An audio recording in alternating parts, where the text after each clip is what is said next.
Conditions விதிச்சிருக்காங்க. அதாவது நீங்கள் அந்த 75 கோடி ரூபாய் அந்த கிரைம் நம்பரில் கட்டணும், 10 லட்சம் ரூபாய்க்கு 2 ஷூரிட்டி கொடுக்கணும், தினமும் காலையில் 10:30 மணிக்கு அந்த ஐஓ முன்னாடி இன்வெஸ்டிகேட்டிங் ஆஃபீஸர் முன்னாடி கையொப்பமிடணும் அப்படிங்கிற கண்டிஷன் பேரில் பெயில் மனுவை வழங்கியிருக்காரு, ஜாமீன் வழங்கியிருக்காரு. இது வந்து போத்ரா கொடுத்த கம்ப்ளைண்ட் வந்து எப்படிப்பட்ட கம்ப்ளைண்ட், அது தொடர்பாக முன்ஜாமீனில் நீதிமன்றம் என்ன உத்தரவு பிறப்பிச்சிருக்கு?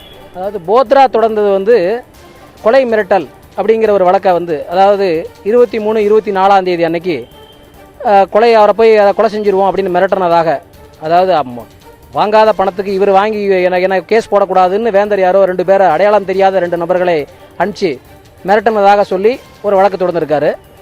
அதன் பேரில் இன்றைக்கி விசாரணை வந்தது.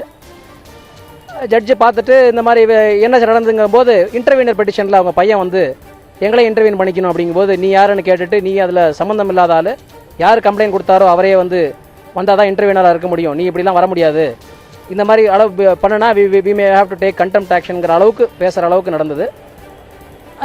எங்கள் விசாரணை நடந்தப்போ நாங்கள் சொன்ன வாதங்களை எல்லாம் ஏற்றுக்கொண்டு முன்ஜாமீன் வழங்கியிருக்கிறார்.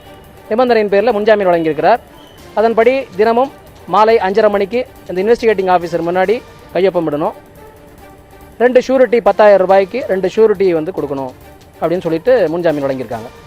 இந்த ஜாமீன் முன்ஜாமீன் 2 நிபந்தனைகள் தொடர்பாக நீங்கள் அடுத்த கட்ட நடவடிக்கை என்ன எடுக்க போகிறீங்க? பார்வையந்து வர்றதுக்கு இன்னும் எத்தனை நாட்கள் ஆகும்?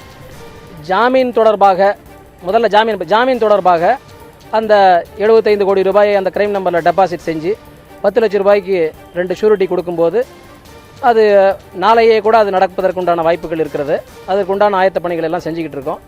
செஞ்சு முடிஞ்சால் நாளை இரவு கூட அவரை சிறையிலேருந்து வெளியில் எடுத்துகிட்டு வர்றதுக்கு நிறைய வாய்ப்புகள் இருக்கிறது. பாரிவேந்தர் தரப்பு வழக்கறிஞர் வெங்கடேசன் கூறியது போல இன்று இரவே இந்த பணிகளை பாரிவேந்தரை நிபந்தனை ஜாமீனில் எடுப்பதற்கான அனைத்து பணிகளும் தொடங்கிவிட்டது. நீதிமன்றம் வழங்கிய நிபந்தனைகளின்படி 2 நிபந்தனைகளை நிறைவேற்றி ஜாமீன் மற்றும் முன்ஜாமீன் மனுக்களை நாளை காலையே பெற்று நாளை இரவுக்குள் பாரிவேந்தரை புழல் சிறையிலிருந்து வெளியில் கொண்டு வருவதற்கான அனைத்து நடவடிக்கைகளையும் எடுத்து வருவதாக வெங்கடேசன் தெரிவித்துள்ளார்.